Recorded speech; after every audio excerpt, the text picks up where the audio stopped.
ಮರಣಾನಂತರ ಜೀವನ ಇದು ಕೂಡ ಎಲ್ಲ ಗ್ರಂಥಗಳಲ್ಲೂ ನಾನು ಓದಿದ್ದೇನೆ. ವೇದ ಗ್ರಂಥಗಳಲ್ಲಿದೆ ಮರಣಾನಂತರ ಜೀವನದ ಪ್ರಸ್ತಾಪ, ಬೈಬಲ್ನಲ್ಲಿದೆ ಮರಣಾನಂತರ ಜೀವನದ ಪ್ರಸ್ತಾಪ, ಹಾಗೆ ಪವಿತ್ರ ಕುರಾನ್ನಲ್ಲಿ ಕೂಡ ಮರಣಾನಂತರ ಜೀವನದ ಬಗೆಗಿನ ಪ್ರಸ್ತಾಪದ ಬಗ್ಗೆ ಹೇಳುವುದಾದರೆ ಈ ಭೂಮಿ ಒಂದು ದಿನ ಸಂಪೂರ್ಣವಾಗಿ ನಾಶವಾಗಲಿಕ್ಕಿದೆ. ಈ ವಿಶ್ವ ವ್ಯವಸ್ಥೆ ಒಂದು ದಿನ ಸಂಪೂರ್ಣ ನಾಶವಾಗಿ ಒಂದು ಹೊಸ ವಿಶ್ವ ವ್ಯವಸ್ಥೆಯು ಈ ಭೂಮಿಯ ಮೇಲೆ ಅಸ್ತಿತ್ವಕ್ಕೆ ಬರಲಿದೆ. ಇದೇ ಭೂಮಿಯ ಮೇಲೆ ಅಸ್ತಿತ್ವಕ್ಕೆ ಬರಲಿದೆ. ಸತ್ತು ಹೋದ ಎಲ್ಲ ಮನುಷ್ಯರು ಕೂಡ ಅಂದು ಎಬ್ಬಿಸಲ್ಪಡಲಿದ್ದಾರೆ. ವೈಜ್ಞಾನಿಕ ಪುರಾವೆಗಳನ್ನು ಕೂಡ ಅದರಲ್ಲಿ ನೀಡಲಾಗಿದೆ, ಪ್ರಕೃತಿಯ ಪುರಾವೆಗಳನ್ನು ಕೂಡ ಅದರಲ್ಲಿ ನೀಡಲಾಗಿದೆ. ಇದು ದೇವನು ನೀಡಿದಂತಹ ಪುರಾವೆಗಳಾಗಿವೆ. ಎಲ್ಲ ಮನುಷ್ಯರು ಎಬ್ಬಿಸಲ್ಪಡಲಿದ್ದಾರೆ.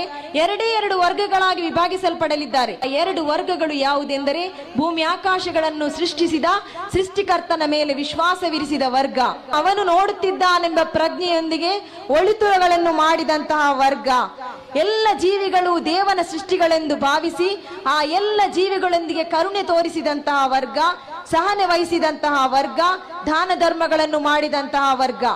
ಅವರು ಶಾಶ್ವತವಾಗಿ ಎಂದೂ ಮುಗಿಯದಂತಹ, ಮರಣವಿಲ್ಲದಂತಹ ತಮ್ಮ ಕುಟುಂಬದೊಂದಿಗೆ ಎಂದೂ ಮುಗಿಯದಂತಹ, ಯೌವನವೂ ಮುಗಿಯದಂತಹ, ವೃದ್ಧಾಪ್ಯವಿಲ್ಲದಂತಹ ಒಂದು ಸುಂದರ ಜಗತ್ತಿನಲ್ಲಿ ಅವರಿರುತ್ತಾರೆ. ಹಾಗೆಯೇ ಇನ್ನೊಂದು ವರ್ಗ, ಎರಡನೆಯ ವರ್ಗ ಯಾವುದೆಂದರೆ ಭೂಮಿ ಆಕಾಶಗಳನ್ನು ಸೃಷ್ಟಿಸಿದ ದೇವನನ್ನು ನಿರಾಕರಿಸಿದಂತಹ ವರ್ಗ, ಜಿಪುಣತೆ ತೋರಿದಂತಹ ವರ್ಗ, ಎಲ್ಲ ಜೀವಿಗಳೊಂದಿಗೂ ಕಠಿಣತೆ ತೋರಿದಂತಹ ವರ್ಗ.